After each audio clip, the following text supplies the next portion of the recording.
truck. Turn Ready on. to roll. You ready to rock, Miss Skye?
So we're at the container terminal again. We're in a Volvo this time. Let's go. Rather enthusiastic Skynet today.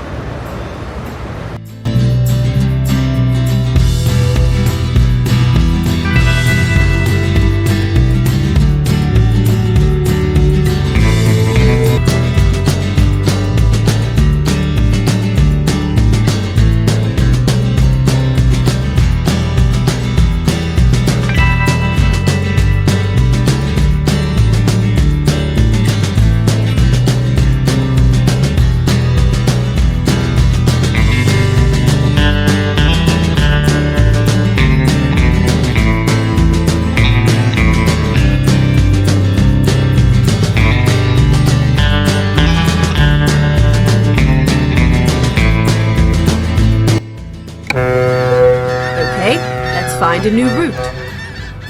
Let's do that, Skynet. Let's find a new route, as you call it.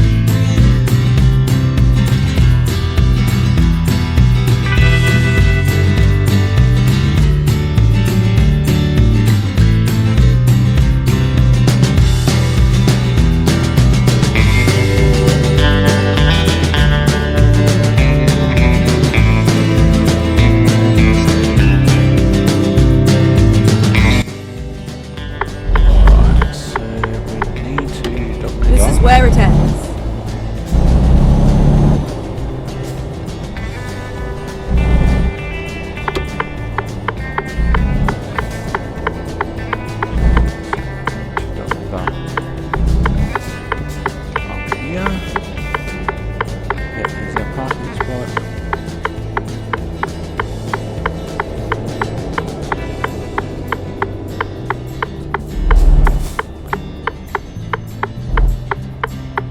As soon as you two move, I'll make sure nobody else is coming.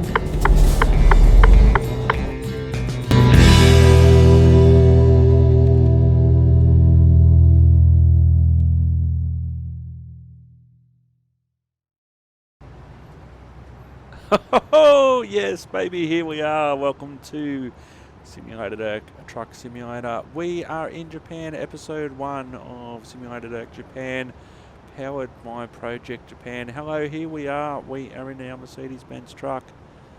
And look at this. This is our Japanese truck, Japanese number plate there. We've got a Mercedes-Benz. We've got a container on board. So let's go in the truck, have a look where we are going. Okay, we've got a 7-ton shipment of truck batteries. We're going to the container port. Looks like we're already there. 4 hours and 56 minutes, so a short one to start. So let's get into it. We'll have a look around and talk about Project Japan on the way. Okay. We'll get our engine started.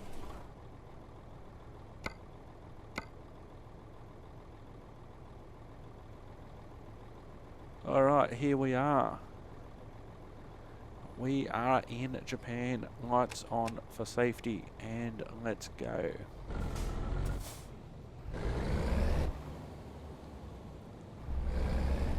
So, looks like we need to get out of here and then to the left. This is cool. This is using Euro Truck Simulator 2 as its base, although apparently you can also use American Truck Sim. Start a new profile. I've called mine Simac Japan, just so I don't get the two confused, because I still am going to play Euro Truck. And if you do a search, because things change with versions and everything like that, as to where you can get it from, but it is a download. Turn right. Thanks, Skynet. It is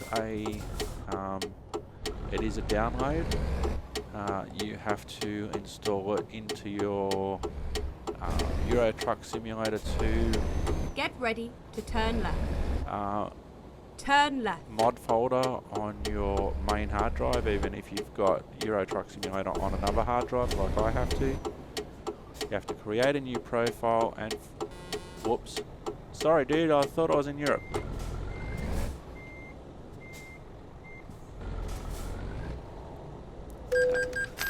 I didn't even crash into anything, did I? Or behind me, maybe. I don't know. I've just been recording a whole heap of... Get ready to turn right. A whole heap of... turn right. Is this our delivery? Really? We're turning right into here. Yep, there we are. We're here already. This is our first Japanese delivery done.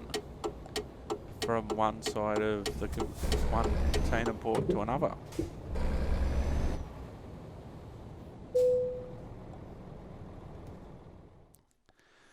Alright, as always, I get somebody else to park it. We drove 1 kilometre. And we are level 0 as expected. So let's continue. So Project Japan is a mod for Euro Truck Simulator. You put it in, you download it, you put it in, you put all the files in the mod folder of Euro Truck 2 on your C drive, regardless of where you have the game. You create, this is our headquarters. You create a new profile. Within that profile, you go into Mod Manager and you activate all of the Project Japan mods only. Don't even modify it, put anything else like Google Maps or anything like that. Don't put that in. Just the Project Japan ones only. And then you start the game. You can select your Japanese headquarters and you're in. So this is your headquarters. It's a pretty basic garage. It may not be much, but it's a start. You haven't got anything to park yet, so there are no trucks in sight. Once you've earned enough money and bought a truck, you will be able to move in the world freely and run your own business from here. Good luck. So what we're going to do, we only have 269,000 yen, which sounds like a lot because it's in yen. We go to the job market. Let's see, hopefully this will work. Oh yes, it does, look. So we can pick, there's like 4 pages of jobs that we can pick.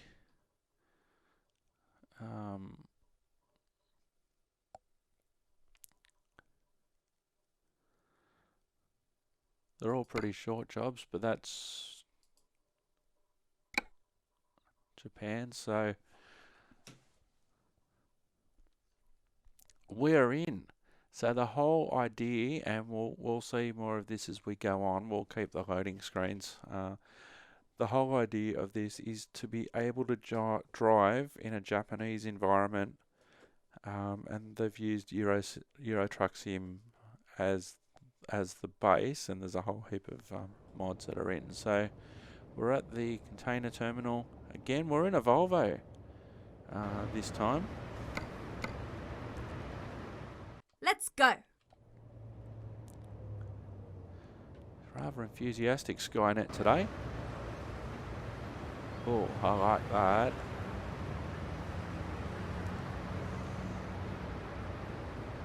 So that's our second truck. Let's get in. This one's actually got navigation in it, which is good, so I don't need the one that's on the screen. Okay, Skynet, let's go. Hey, lights on for safety. And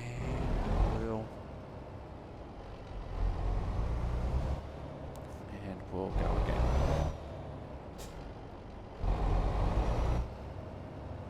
The fact that we're in a container terminal is awesome.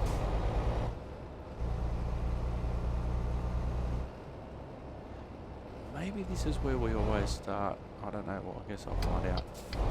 Now remember this time, my dude, that you're in Japan and driving on the left-hand side of the road. You're not in Europe anymore, Toto.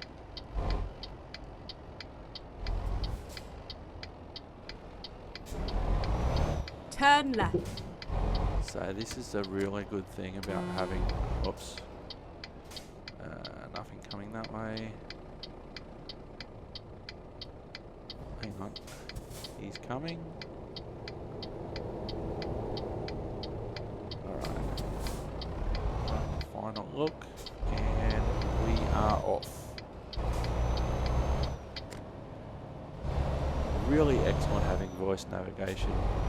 When I first started playing Euro Truck and American Truck, there was no voice navigation that came standard. It is standard now. Get ready to turn left. Turn left. That's Skye, my English nav. Turn left. So you can see Japanese road markings and signs just before the if I have to stick my nose out so I can see what's coming, if anything. Nothing coming. Cool. Get ready to turn left. This is awesome. Turn left.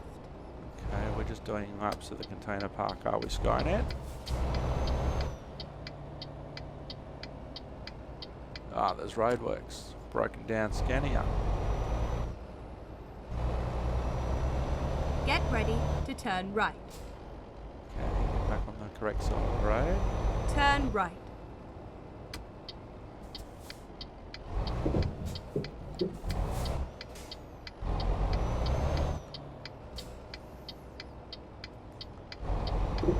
Turn right. Okay, we've turned right. Looks like we're going on a ferry ride, are we?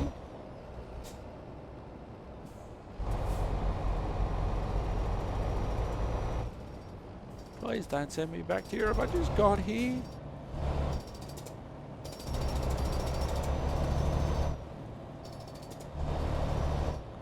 We could be going to another part of Japan though. My Japanese geography knowledge apart from the major places is fantastic.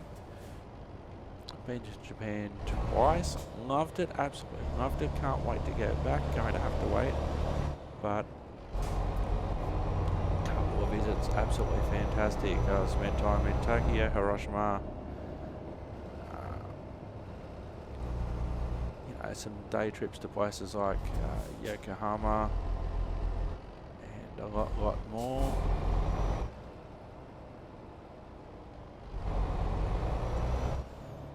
So there's our ferry. Oh, we need to be over here by the looks of things.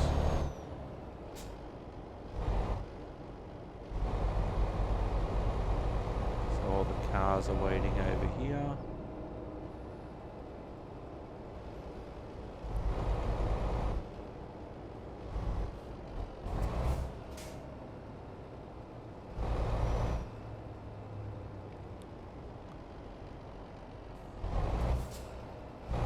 Oh, so we're actually driving onto the actual ferry itself, okay.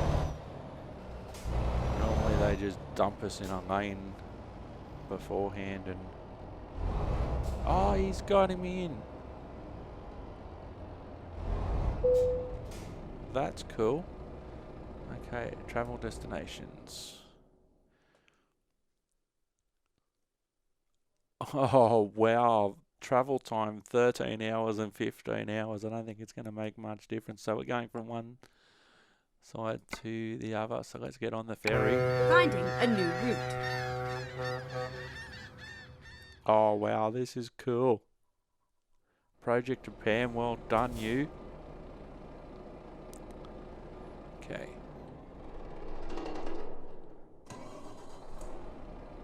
Lights on for safety and we're off.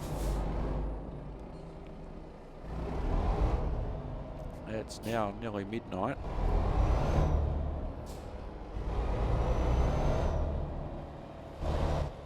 Wow, this is cool.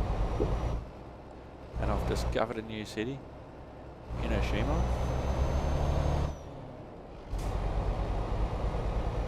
Get ready to turn left.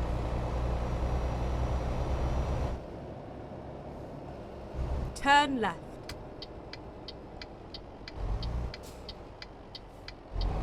I could, I suppose, have a Japanese nav, but I wouldn't understand what she was saying. Oh, my bad, dude.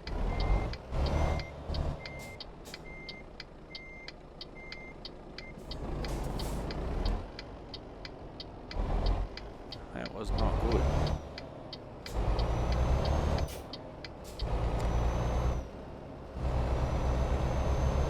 Notice he didn't try and slow down when I pulled in front of him. No, maybe he couldn't. I didn't see him coming. Even though there's those X's there, which means you can't drive down there, that doesn't mean that trucks or cars can't come from that direction. So we're heading to a toll booth now by the looks of things.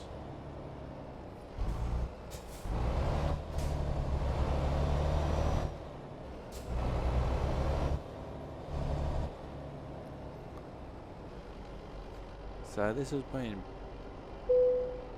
basically built from the ground up, like using the truck sim as a base, but this has been built from a team of mainly Japanese people, I believe. There's a couple of main people who do the maps, and then there's a whole heap of other people who contribute skins and assets and all that sort of stuff. So Project Japan on YouTube, I'll find a link and put it on the show notes at simulatedgaming.com and also on Simulated on YouTube.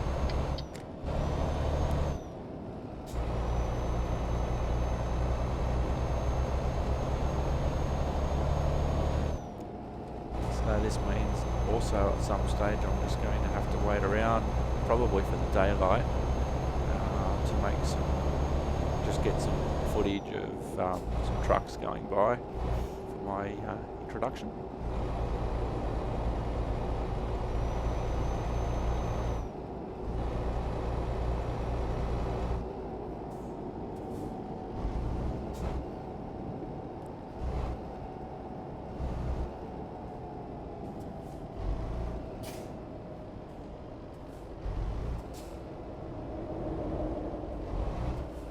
This is so cool. So continuing.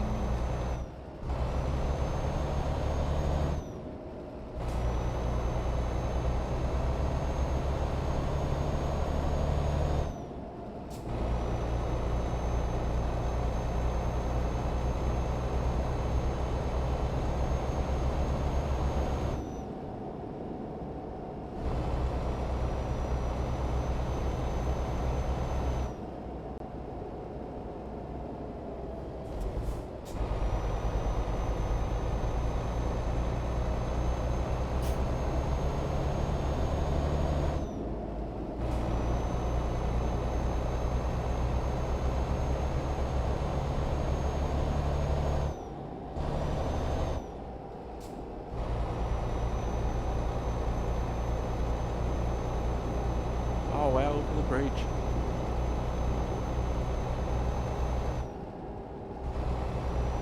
Inamabari discovered. So every town that I come into is going to be a new discovery for me because we're just new on the map.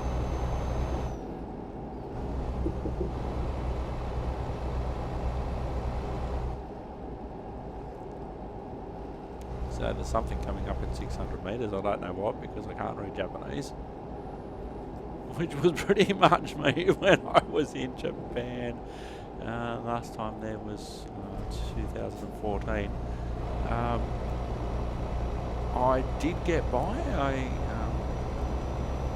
explored the transport systems a lot. I got by with no Japanese apart from Konnichiwa and Sayonara, and that was basically the extent of my Japanese. But you get things. That must have been.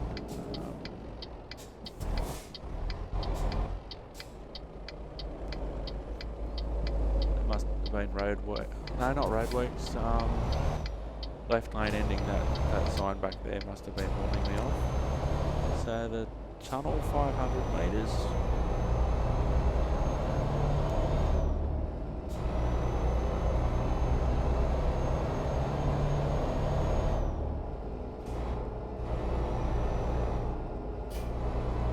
Thing that I've noticed is that there's not a lot of, I won't say the usual suspects, but because that's a bit condescending. The people that I see that I follow in truck sim or simulation in general on YouTube,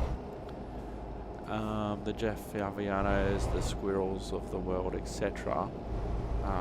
The Northern Alex is another one that I can think of. I haven't seen a lot of them in Japan. There is hang on, we're going down the auto. Let's see what happens. I wanted to see what happened in the last episode of Euro Truck Sim if I go down the auto lane.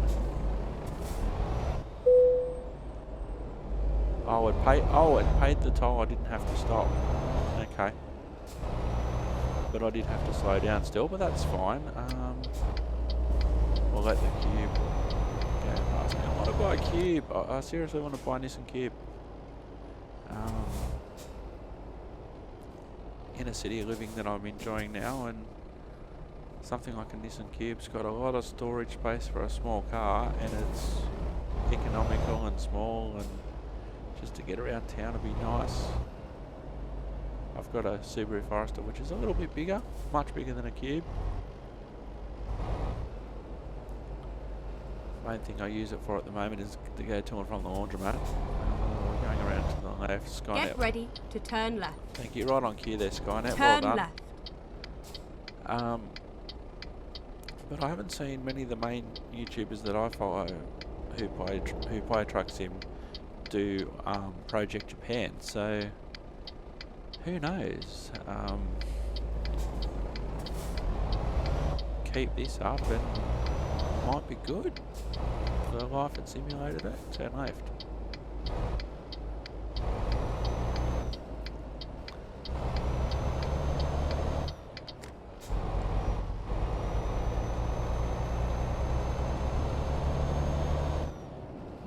So if you are finding me via Project Japan, hello and welcome to Simulated Earth. I am an Australian based in New South Wales, Newcastle, New South Wales, about 2 or 3 hours north of Sydney.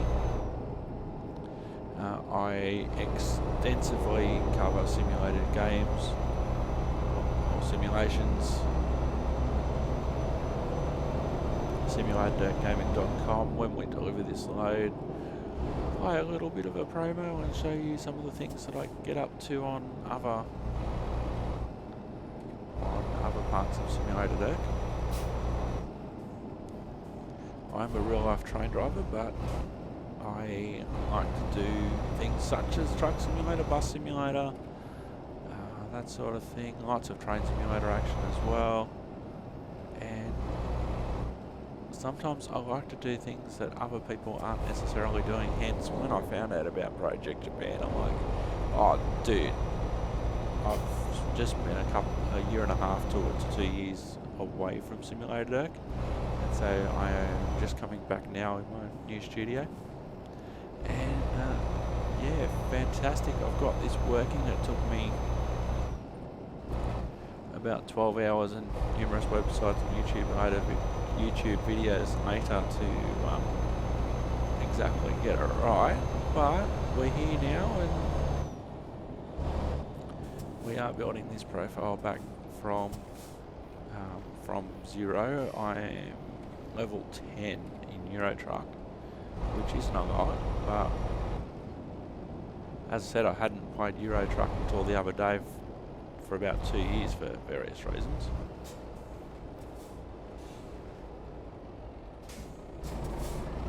Quiet and twisty.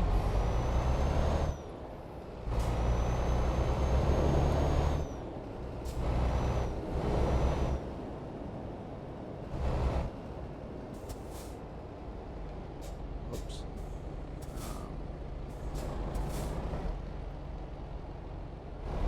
I didn't have. Did I hit him? I think I did. Or he hit me up. Probably more I hit him when I was swinging out. Didn't quite have the camera in the right Get ready position. to turn left. Okay, turn left. Turn left. That looks like a bus, not a limousine, but I know why that is. Alright.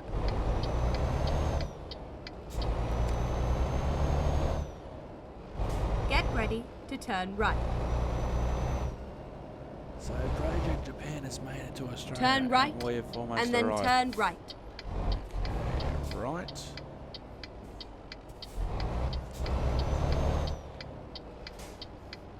Turn right. And turn right again.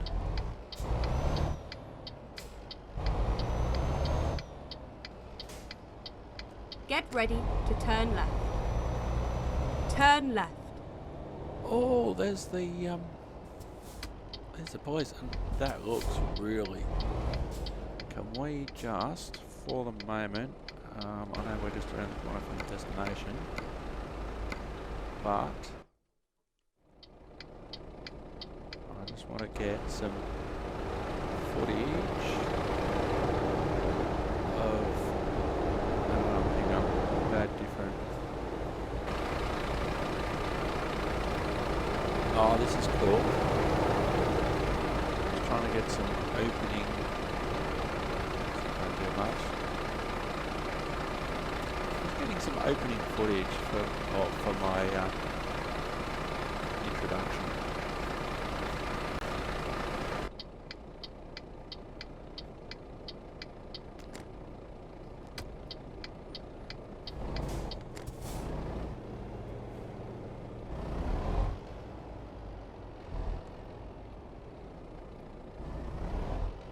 So not a lot of room to squeeze through with the cars on one side and the police truck or police car on the other side. Here we are, safe and sound. Thank you, Skynet.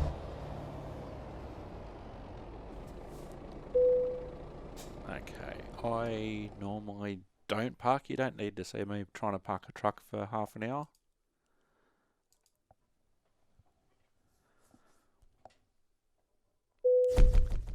And we have arrived. Halfway through level 0. 90 kilometres, 15 hours. A lot of that was the ferry. And we're in Matsuyama. So what I like to do now, we're still in the job market. We don't have enough money for a truck yet, and I still haven't brought a truck in the main Euro truck, and I'm level 10 because I like to drive different trucks. So we'll go to quick job.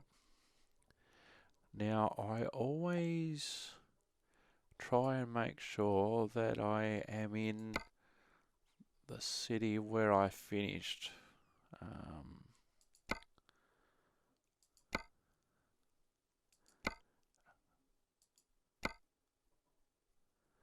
Okay, so from Matsuyama,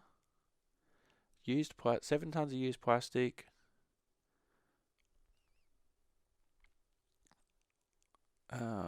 17 tons of frozen cake, whatever that is, 14 tons of caviar. So they're our options from where we are now. We'll take the bigger job. And let's continue. So if you're new to Simulated Earth, here is exactly what can go on at Simulated Earth. There's trucks, trains, buses, and lots more. SimulatedEarthGaming.com and also Simulated Earth on YouTube.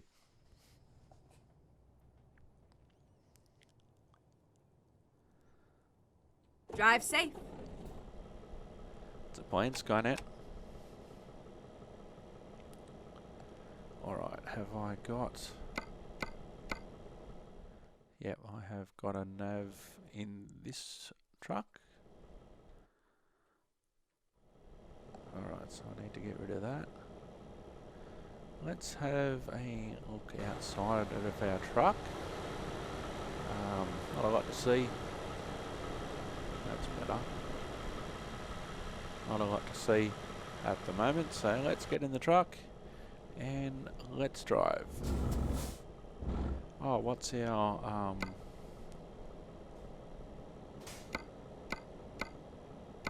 schedule? So 17 tons of frozen cake.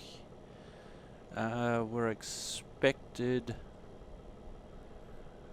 sometime between Wednesday morning and Wednesday afternoon. It is now the early hours of Tuesday. There's 38 hours off the window, and my next rest stop is in about 8 hours. So let's clear you off the screen and come on, Skynet, let's go. Very dark at the moment. It is 2 AM.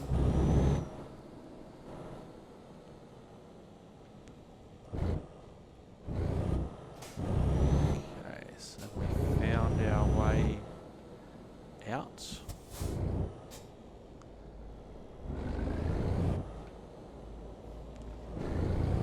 Keep right and then turn right. Turn right, okay, thank you. Turn right. So we'll go halfway out. Thank you.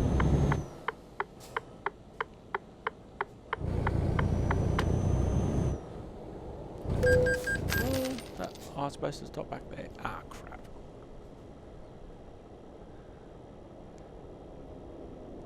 There's a Volvo dealer. There's an Esso. Now, I am Australian, however, having said that, I have travelled extensively. America, Mexico. I have new mail. Oh, it's probably the fine in the mail. Europe and Asia. We used to have SO in Australia many years ago when I was growing up. We had SO.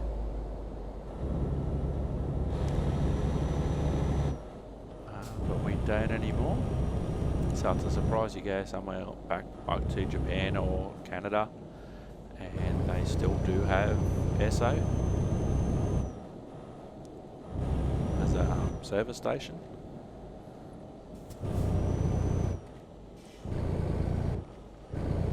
This is so cool, my dudes.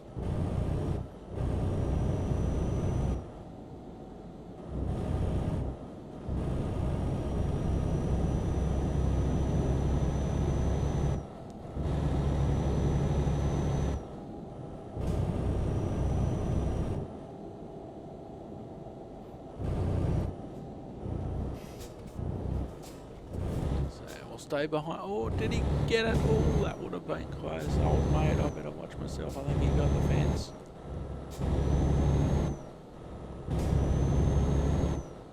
Narrow Japanese streets not necessarily meant for big trucks. Speaking of which, I better get over a bit.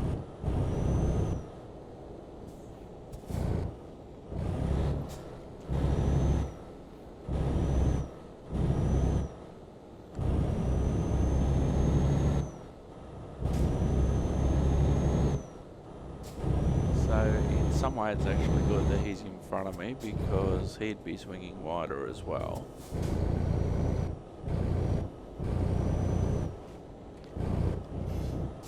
So he's in front of me, so I'm doing exactly what he's doing.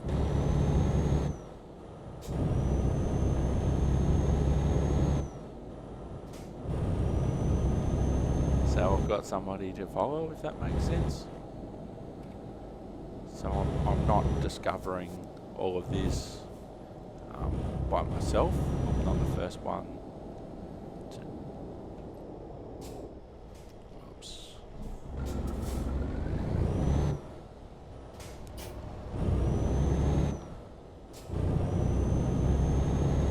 So I'm not the first one on scene, so to speak. I'll just follow the other guy, and if I see he's having trouble, well, I know that I can adjust.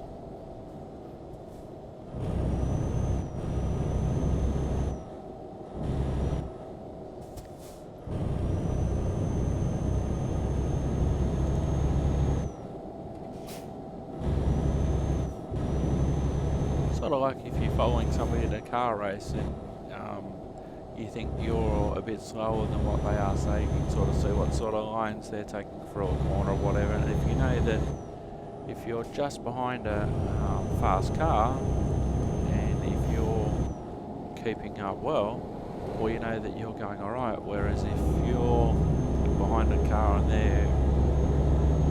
if they're pulling away from you, well, you know you need to speed up. Or you don't have as much horsepower, or you're just not going as fast as the person in front. So in some ways it's actually it's good to have this truck in front. Keep right and then turn right. Turn right.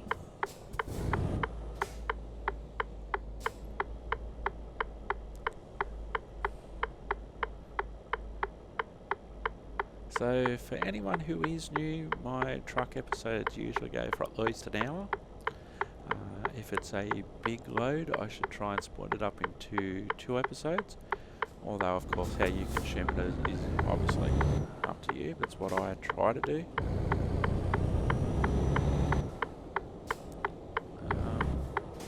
I need to go right. Looks like we're heading to the ferry wharf again.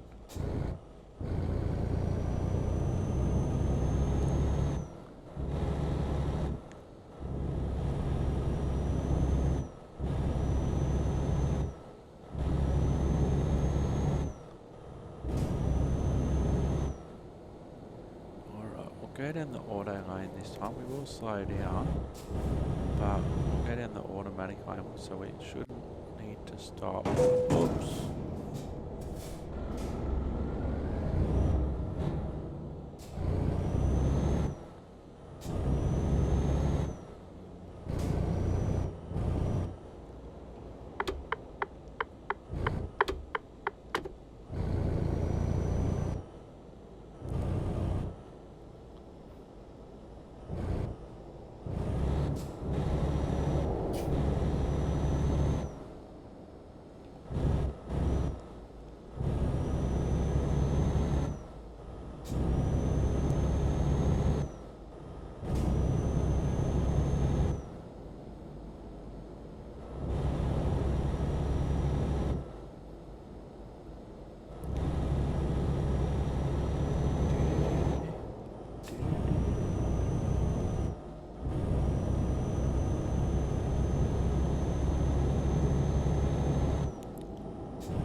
what I have been trying to do lately, I have been trying to just use the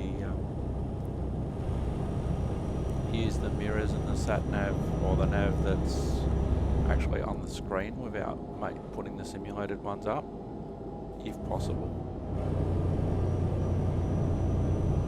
It does help the immersion factor a bit more.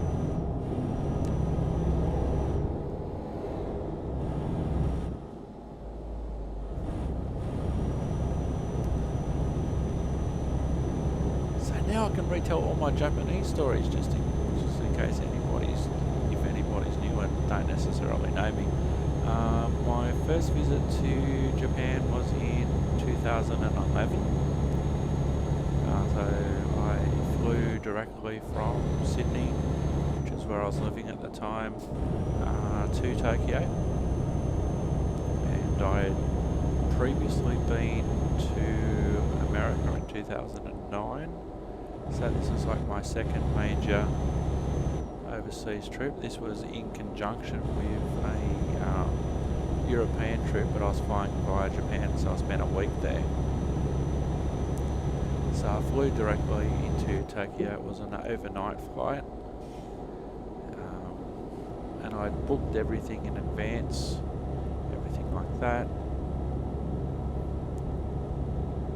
So it was cool. So I arrived in Japan early, like 7 o'clock in the morning, after the overnight flight, which left about 10 PM Sydney time, so it's basically flying directly north.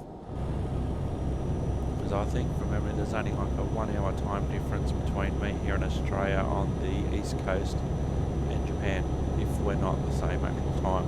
Depends on what time of year it is, I think. So I arrive in Tokyo, and I've always been the sort of person to, when it comes down to travel and everything, rely on the phone. So everything, and especially now, things have got a lot better in terms of being on the phone, and everything's on the phone. So you don't need to print out things like travel itineraries, your accommodation details and everything like that. You just get it off the phone.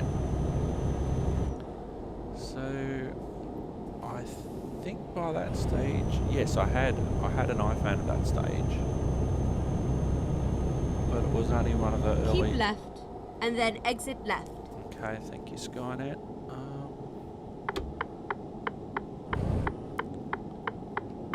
Exit left. So yeah, it would have been the iPhone 3S that I had. So it had run out of battery. My battery management probably wasn't great. My time management probably wasn't great, just like my driving now is not great.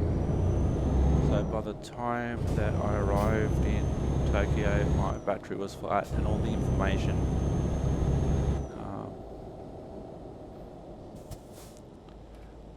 I'll go through the auto aisle, so it should work out the toll now. So I didn't really have to stop. Yes, slow down but not stop. That's cool. So I arrive in Tokyo, my phone is flat. My plan was to get into Get Japan, ready to turn right. find an internet cafe somewhere, and then get the details of where I was staying. Turn right. But what ended up happening on the Japanese customs form, oh, we're going on to the ferry again. On the Japanese customs form, they wanted to know the place where I was staying, which I couldn't remember because all the details was on my phone. So I ended up having a 10-15 minute conversation with the Japanese customs officer, and we just kept on going backwards and forwards, with my knowledge of Japanese and I'm presuming his knowledge of English. We were just going backwards and forwards. And he says, you must tell me where you are staying. I'd like to be able to tell you where I'm staying, but all my information is on my phone and my phone is flat. Maybe if I can charge my phone and get onto the internet, I can find where I'm staying and write it down for you. So we're going backwards, forwards, and I said I've already booked, already paid. I'm here for a week, then I'm going to Europe and it's all paid. So we're going backwards and forwards, not getting anywhere. And then in the end, he says to me, tell me where you're staying. And I says, I am staying in Tokyo. And then he says to me in his Japanese accent, Tokyo is a very big city. And having now been to Tokyo, I can confirm that Tokyo is indeed a very big city. Hopefully these gates will open for me. I presume this is where I have to go? No? I had a recent Euro Truck episode in Sweden where that is exactly where I had to go through the gate and it did open, but obviously that's not the case. So in the end, because he just didn't want me to go backwards and forwards, he just says to me, you just write Tokyo City. So I wrote Tokyo City, he let me through, I got to the internet cafe. I then found out that I was actually staying in Napoli, about 15-20 minutes by train. Where am I going? You're supposed to be telling me this sort of stuff, Skynet. I'm not even going back onto the ferry.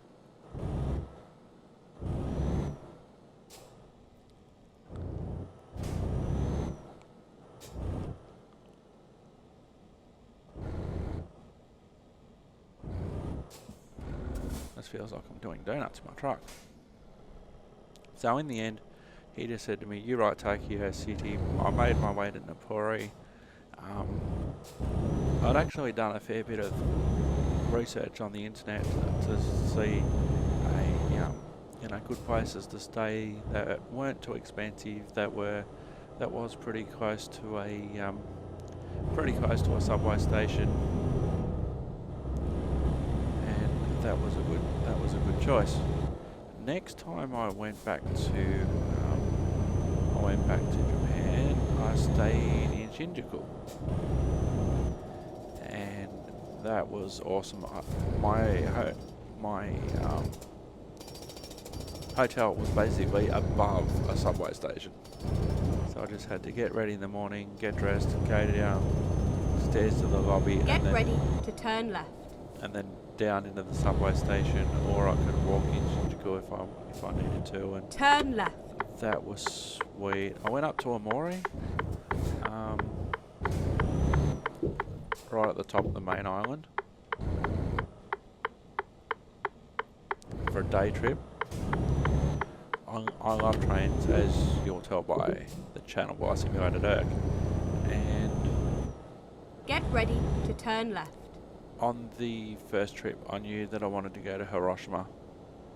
Turn left. Just to see it. And that was certainly an eye-opening experience. And also, apart from everything else that went on with the bombing, how well the city's been rebuilt, but it's still got some elements of the history there. But on this second trip, it was February, it was snowing, it had been snowing for a few days. Got into a mad snowball fight with a couple of locals. I just wanted to get involved. Get ready to turn right. They were having a snowball fight between each other, and I just wanted to get involved, so I threw snowballs at them. And turn right. One of them actually managed to knock the phone out of my hand. Oh, Family Mart, that's cool. Hang on, it's a red light.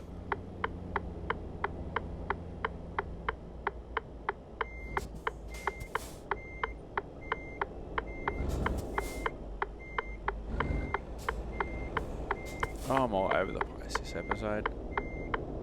Now I should be able to go in a minute.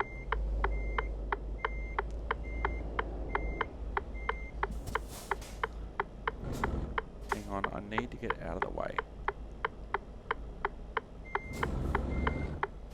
I don't want to smash his cube.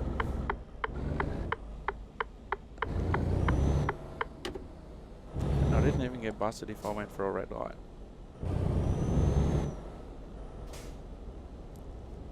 So the guy was really apologetic. After he knocked the fan in my hand, it just went in the snow, it was all good. So on this particular day, I'd been in Shinjuku and Tokyo for a few days. And so I went to the main Tokyo station, and I just wanted to go as far north as I could because I'd heard that it was nice in Sapporo, but this was... Get ready to turn left. This was before the Shinkansen tunnel had been built up left into Hokkaido and Sapporo. So only went as far as Amore, which was nice and everything. I wasn't there for long. I was only there for a few hours before I came back, and I did notice that basically up there English was basically a non-entity. I managed to get by. I did go to a restaurant, ordered chicken, went to a few shops, managed, but it's certainly easier as a Western tourist.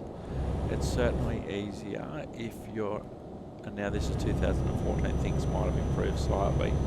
If you're in one of the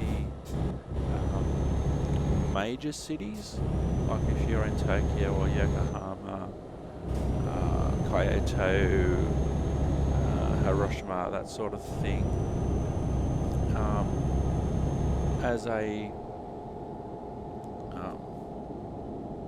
as an English speaking person, as a Western tourist, you will probably get along pretty well. You'll be able to survive. The further north you go, definitely, because I experienced that, you will definitely notice that the English signs disappear. You can probably make a lot of things out, but the English speaking in many cases just disappears. The further you go north, and I presume south, there's a lot of pointing at things. I remember going up there, and it had been snowing for a few days in Tokyo, but it wasn't snowing the day that I went north on the train. Go straight on. Thank you, Skynet. Looks like I need to prepare to turn left in a minute.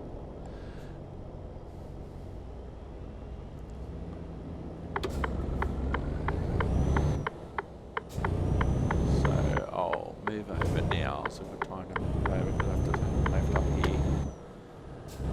So it wasn't snowing Keep in left, Tokyo. It was, and then turn left. It was cold, but it wasn't super cold because it wasn't actually snowing. So I thought, I'll be able to get away without wearing my snow jacket. It'll be okay. So I get in the train. It's about 3-4 hours on the bullet train on the Shinkansen, and then I get onto the platform at Amore, and I had to get a local train into the main business district. And it was about 0 degrees, but it was snowing, and it was so cold, but I was just walking around because I was just happy to be there. And that was cool, but I really should have because I should have thought that going north into that part of Japan gets colder. You know, it wasn't the day that I walked to China, but that's another story for another episode.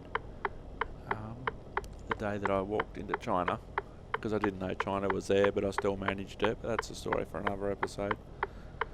We're just got to wait for this traffic to get moving now. you know, it was handy. First time I went to Japan, and I went to McDonald's, and the lady saw me in the line, and by the time I got to the counter, they've got the menu mat with one side's Japanese and the other side's English, so she flipped over the English side for me so I could see what I wanted. It was just a case of pointing in charades. So I'd point at the large chocolate. I'd point at the chocolate shake and point at it, one chocolate shake, and then do the large hand signal.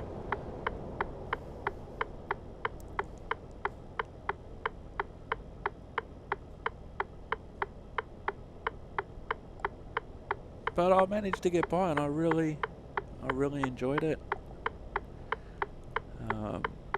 Couple of my favourite TV shows that I've seen from Japan, I'll talk about it at another time, I think. Can't tell you all my Japanese stories in one episode. But I've been there a total of 2 weeks. It's been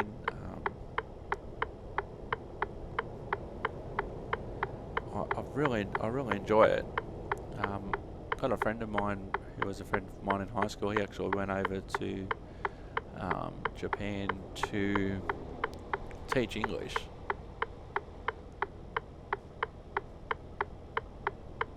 Which academically he would never be able to be a teacher in Australia probably. But because they're after people who are native English speakers,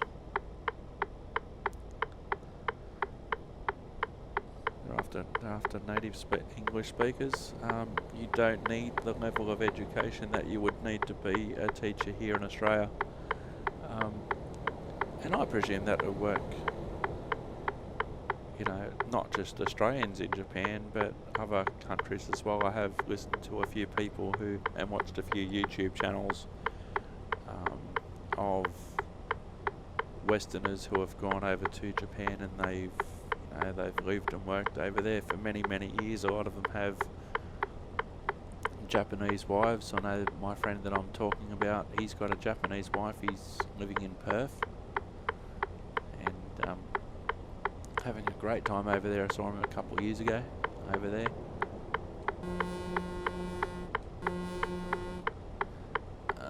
Actually, while we're not actually doing anything, let's have a look at our truck. Minus 30 degrees, freezing express. I like that. Why aren't we going anywhere? What's the hold up?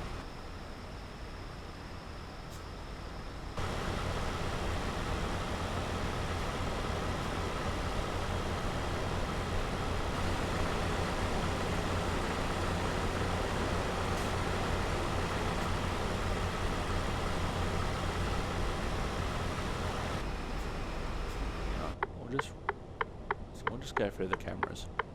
Camera 1, cab.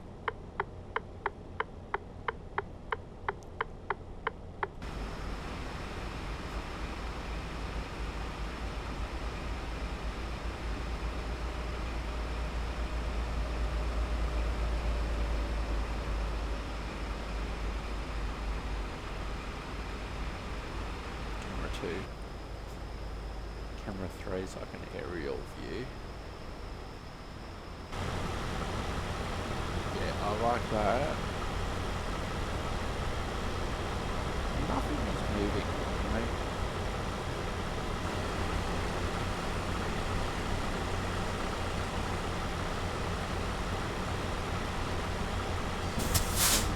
Straightforward in front of you.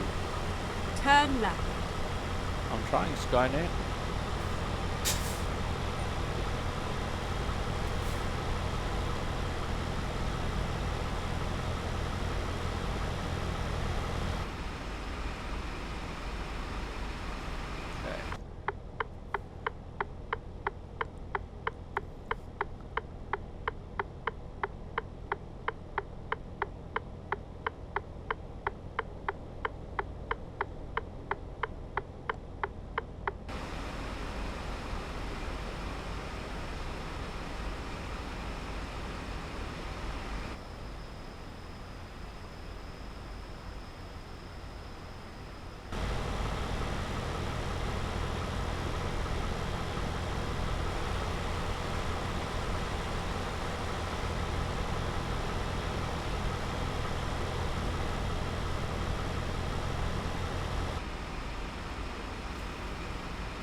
the rear truck view.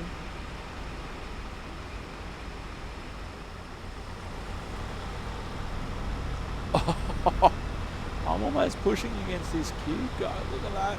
Oh no. Hasn't registered that I've actually hit him yet. Back a switch. Oh, it looks like he's supposed to be a Suzuki Swift, not a Cube, but that's what this Cube looks like. That's what I want to buy next. Just a fun vehicle to get around. Look at the traffic, it's building up. Look at the traffic, it's building up massively, and there's just no end in sight.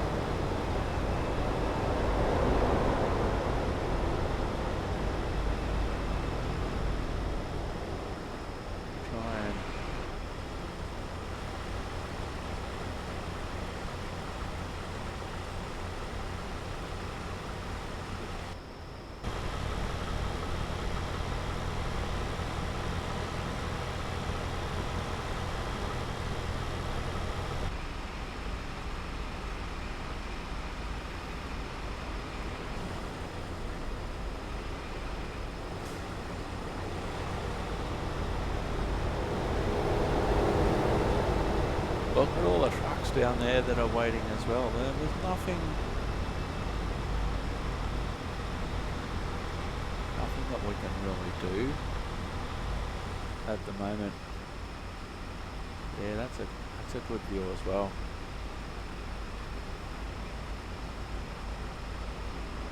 I did notice, whoops, I didn't mean to do that. I did notice there's a truck. I'm going to stop putting my controller there. There's a truck that looks like it's stuck,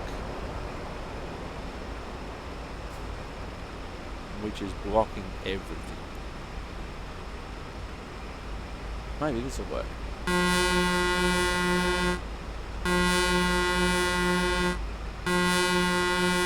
Yeah, I'm sure that'll work.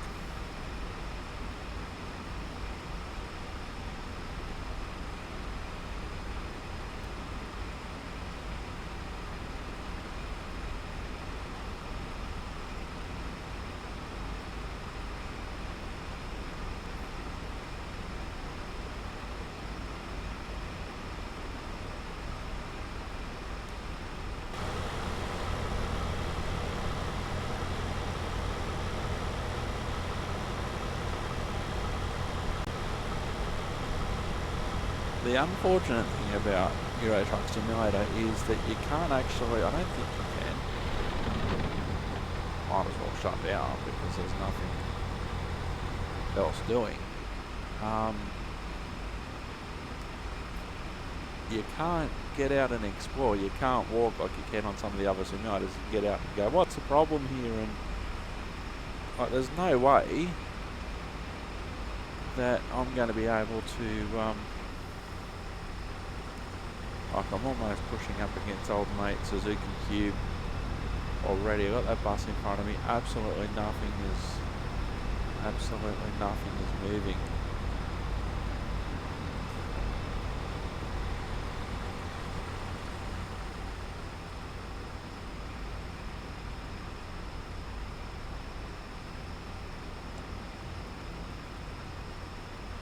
Just doing a nice pan.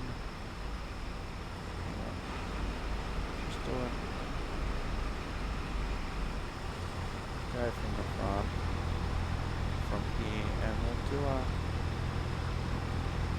oops.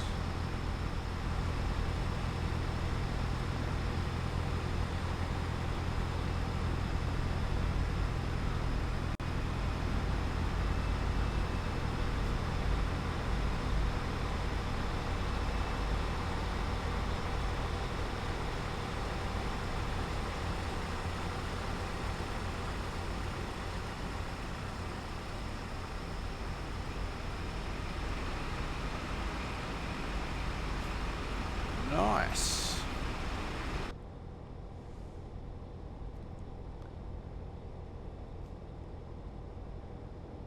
truck. It's great to get static truck shots coming in the other direction. Coming forward. Well, there's not much I can do. I've got the engine. I've got the engine shut down. It did mention that to have random events turned off, which I've pretty much done. But the other cars aren't even attempting to move. Now this, of course, is a mod, so these sort of things can happen. But we'll take a short break and hopefully we'll come back for some movement in a moment.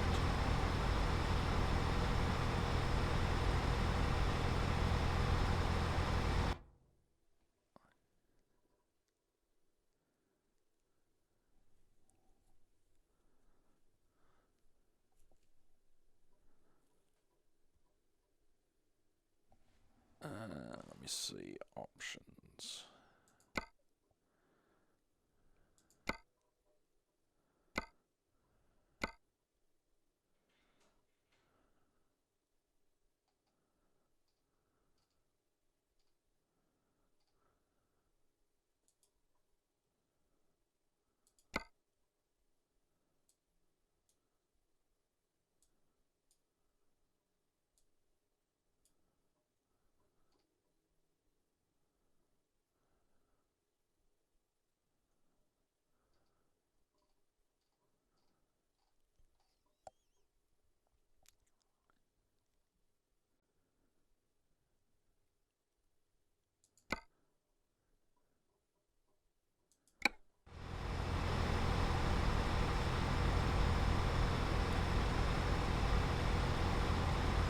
So here we are currently stuck.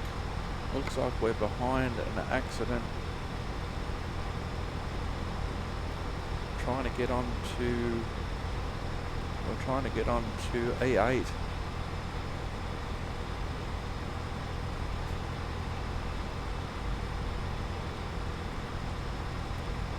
Kanzawa and Tomoya we're trying to get to. And at the moment we're just stuck. Our truck's off.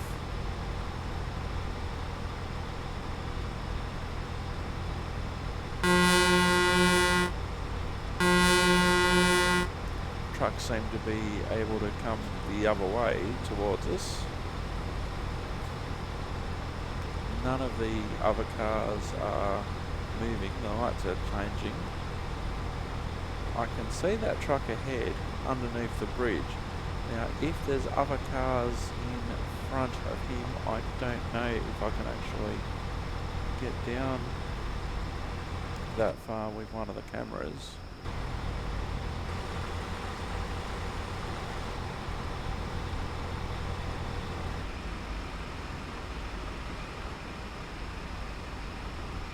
See if I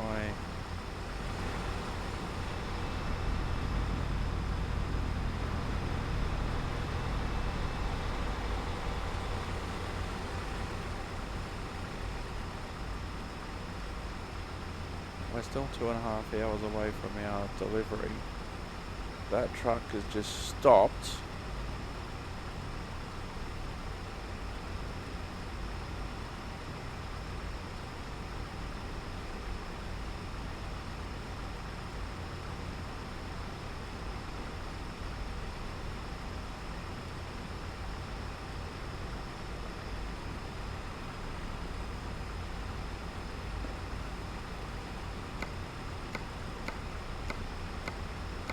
There's no way we can leave. We can't get out either. We're expected sometime on Wednesday now.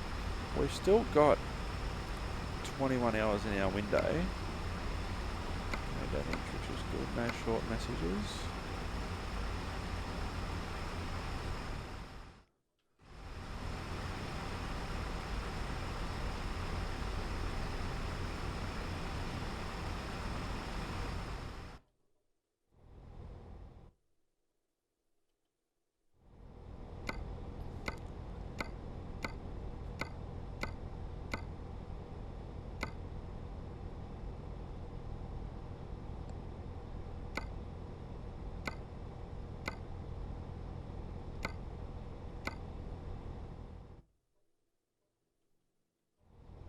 to cancel the current job, but then again, I just don't want to be sitting here for... That's a good chance to exploit the truck. It's a sweet looking Mercedes-Benz there. Nice little cabin. Spot for a co-pilot. Little day bed. I presume that's what that's supposed to be. Actually, now would be probably a pretty good time just to lie back in the day bed, if that's what it's supposed to be. And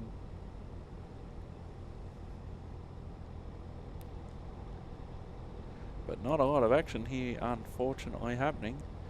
I don't want to end the episode like this, but if we're not going to be moving, I don't think I'll have very much choice.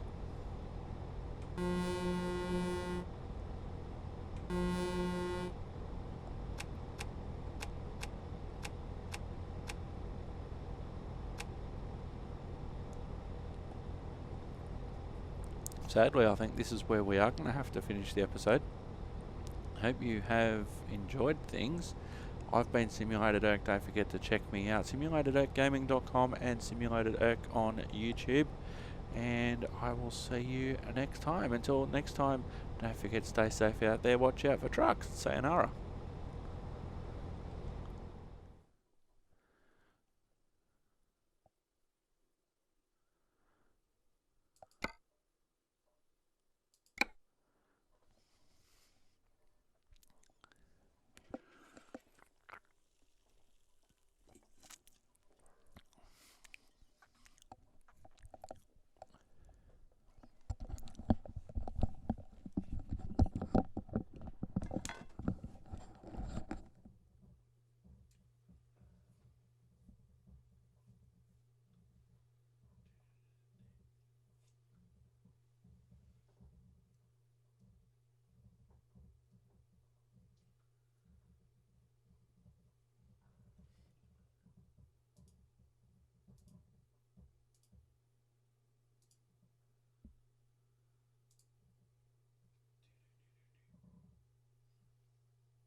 our truck. Turn Ready on. to roll. You ready to rock, Miss Skye?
So we're at the container terminal again. We're in a Volvo this time.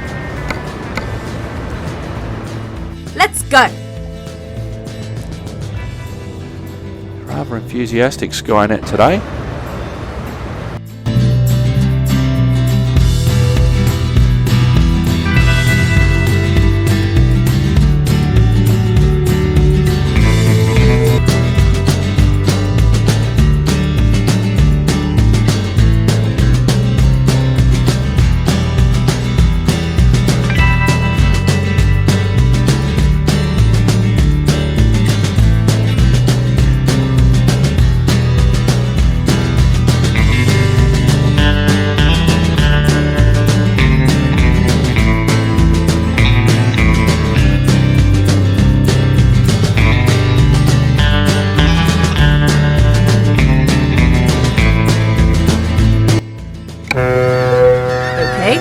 Find a new route. Let's do that, Skynet. Let's find a new route, as you call it.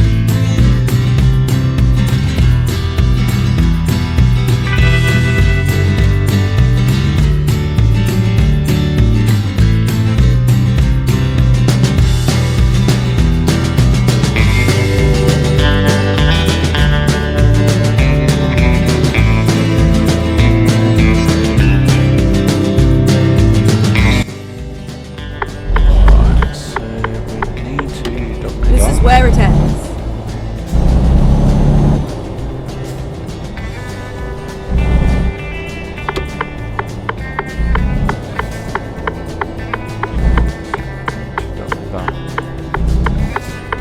Up here. Yep, there's our parking spot.